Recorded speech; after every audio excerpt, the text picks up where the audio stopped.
ಇನ್ನೊಂದು ಘಟನೆಯನ್ನು ತಮ್ಮ ಮುಂದೆ ನಾನು ಹೇಳ್ತಾ ಇದ್ದೀನಿ.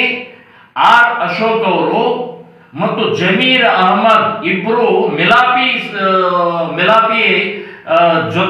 ಜೋಡಿದ್ದಾರೆ ಅಂತ ಹೇಳ್ತೀನಿ, ನಾನು ಪಾರ್ಟ್ನರ್ ಇದ್ದಾರೆ ಅಂತ ಹೇಳ್ತೀನಿ. ಯಾಕೆ ಅಂತಂದ್ರೆ ಚಾಮರಾಜಪೇಟೆಯ ಮೈದಾನದಲ್ಲಿ ಗಣೇಶನ ಪ್ರತಿಷ್ಠಾಪನೆಗೆ ಅವಕಾಶ ಮಾಡಿ ಕೊಡದೇ ಇರುವುದಕ್ಕೆ ಇದೇ ಆರ್ ಅಶೋಕ್ ಅವರ ಕಾರಣಕರ್ತರು ಅಂತ ಹೇಳ್ತೀನಿ ನಾನು. ಸರಿಯಾಗಿ ವಾದ ಮಂಡನೆ ಮಾಡದೆ, ಸರಿಯಾಗಿ ಅವಕಾಶವನ್ನು ಕೊಡದೆ, ಹಿಂದೂ ಸಂಘಟನೆಗಳ ಮೇಲೆ ಒತ್ತಾಯವನ್ನು ಮಾಡಿ ಪಕ್ಕಕ್ಕೆ ಸರಿಸಿದಂತಹ ವ್ಯಕ್ತಿ ಆರ್ ಅಶೋಕ್ ಅವರು. ಸೊ ಹೀಗೆ ಆರ್ ಅಶೋಕ್ ಅವರ ಬಣ್ಣ ಅವರ ಬಾಯಿಂದನೇ ಬಯಲಾಗಿದೆ. ಅಯೋಗ್ಯ ಇವತ್ತು ವಿರೋಧ ಪಕ್ಷದ ನಾಯಕರು ಅಂತ ನಾನು ಹೇಳ್ತಾ ಇದ್ದೀನಿ. ಅಂಥ ವ್ಯಕ್ತಿನ ಕರ್ನಾಟಕದ ವಿರೋಧ ಪಕ್ಷದ ನಾಯಕ ಆಗಕ್ಕೆ ನಾಲಾಯಕಿದ್ದಾರೆ, ಅವರನ್ನ ತೆಗೆದು ಹಾಕಬೇಕು ಅಂತ ಹೇಳಿ ರಾಜ್ಯ ಅಧ್ಯಕ್ಷರಿಗೆ ನಾನು ವಿನಂತಿ ಮಾಡ್ತಾ ಇದ್ದೀನಿ.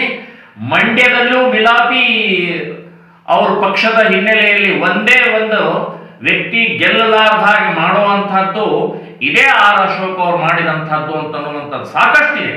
ಇಡೀ ಕರ್ನಾಟಕದಲ್ಲಿ ಯಾವುದೇ ಹಿಂದೂಗಳಿಗೆ ಸಹಕಾರ ನೀಡದಂತಹ ಈ ವ್ಯಕ್ತಿ ಅಯೋಗ್ಯ ವ್ಯಕ್ತಿ ಅಂತನ್ನುವಂಥದ್ದು ಹೇಳ್ತೀನಿ. ಇದನ್ನು ನಾನು ಖಂಡಿಸ್ತಾ ಇದ್ದೀನಿ, ವಿರೋಧಿಸ್ತಾ ಇದ್ದೀನಿ. ಪಕ್ಷದವರು ಕೂಡಲೇ ಇವರನ್ನು ಅಮಾನತು ಮಾಡಬೇಕು ಅಂತ